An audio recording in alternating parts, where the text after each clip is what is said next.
जयपुर में आदर्श नगर सीट पर मुकाबला बहुत रोचक है।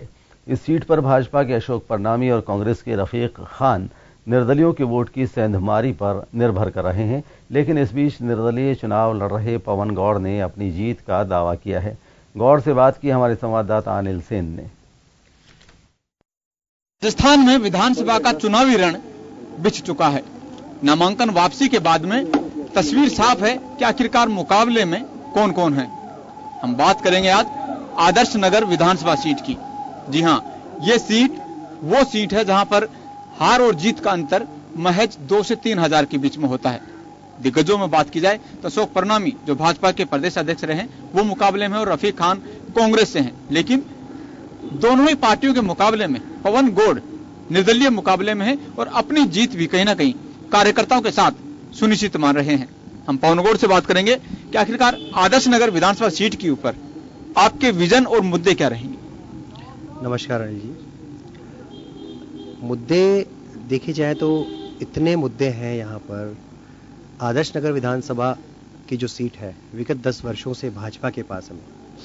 आदरणीय परनामी जी यहाँ से क्षेत्रीय विधायक हैं और आदर्श नगर विधानसभा के प्रत्येक क्षेत्र में आप जाकर अगर पूछेंगे तो वे उनकी जो उपस्थिति वह नगण्य के बराबर है। कभी भी उन्होंने क्षेत्र में पहुंचकर जनता के सुख और दुख के भागीदार बनने का कार्य नहीं किया।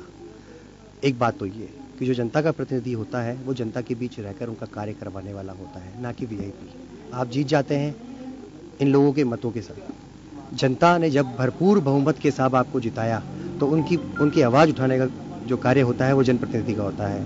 आप देखिए सड़कें चुनाव समीप आने के बाद सड़कें बन रही है। क्यों?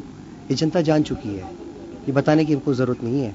आप देखिए पानी की व्यवस्था है, आप जामडोली में जाकर देखिए, आप बगराना में जाके देखिए, आप विजयपुरा में जाके देखिए, लोग पानी के टैंकरों से पानी पी रहे हैं। क्यों? पवन गौड़ का मुकाबला जो है, अशोक परनामी बीजेपी के दिग्गज नेता रहे हैं, रफीक खान को बताया जाता है कि काफी पैसे वाले वो हैं, तो ऐसे में एक आम आदमी का चेहरा पवन गौड़ किस तरह से उनका मुकाबला कर पाएगा? देखो साहब, देश के प्रधानमंत्री जो है वो भी आम आदमी थे और आदरणीय परनामी जी, आदरणीय मोदी जी, वो भी एक आम आदमी से मुख्यमंत्री की सीट पे पहुंचे और मुख्यमंत्री से आज देश का वो प्रतिनिधित्व कर रहे हैं। देश के प्रधानमंत्री हैं और पूरा देश और पूरी दुनिया उनका सम्मान कर रही है। ये किससे छुपा हुआ नहीं है।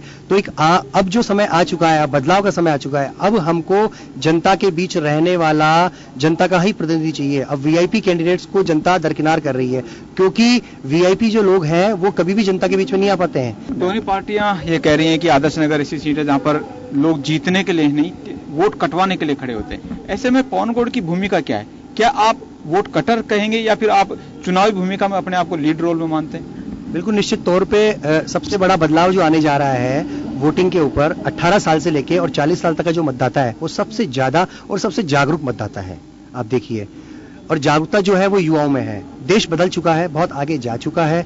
बदलाव की जो गंगा बह रही है बहुत जबरदस्त तरीके से। अब लोगों को रिजल्ट चाहिए। आदर्श नगर की जनता एक कदम आगे बढ़कर यही पूछना चाहती है पवन गौड़ से कि आखिरकार उनके विजन में सबसे पहले विकास की अगर बात करें तो आदर्श नगर को लेकर वो क्या विजन रखते हैं और जीत गए तो क्या करवाएंगे?